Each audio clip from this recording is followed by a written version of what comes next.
Happy Friday. These are your local first headlines from York County's news desk. We start with a tragic story out of North Berwick where a senior at Noble High School passed away after a truck was hit by an Amtrak Downeaster train yesterday afternoon just before 3 p.m. Amtrak said the Downeaster train departed from Brunswick just after 1 and was scheduled to be at North Station in Boston at 4:15 p.m. North Berwick Police Chief Stephen Peasley said, quote, "The speed limit for Amtrak on this section is 79 miles an hour. I don't believe they were going quite that fast, but that's the speed limit here." The name of the senior is being withheld, and Route 4 North Berwick was shut down for about 3 hours yesterday.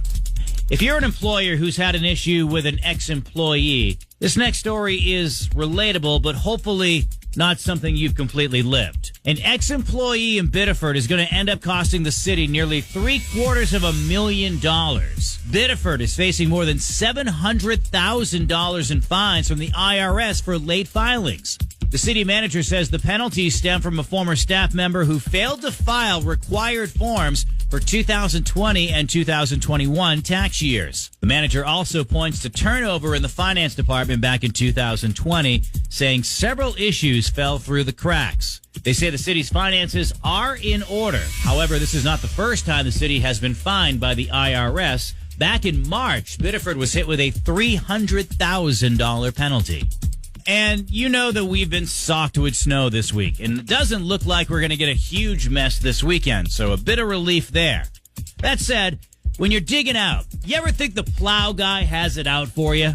Yeah, you spend hours shoveling or snow blowing, and you take a look back at your yard, and you're like, man, I did a good job. And then, boom, 5 minutes later, Mr. Plow goes screaming by and blocks your driveway again, negating a ton of your work.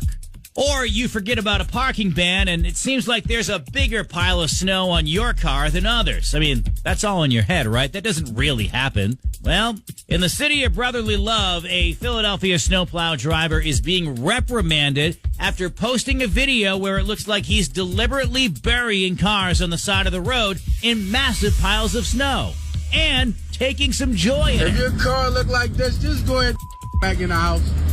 Just go in the house. Ain't no need for you to be outside today.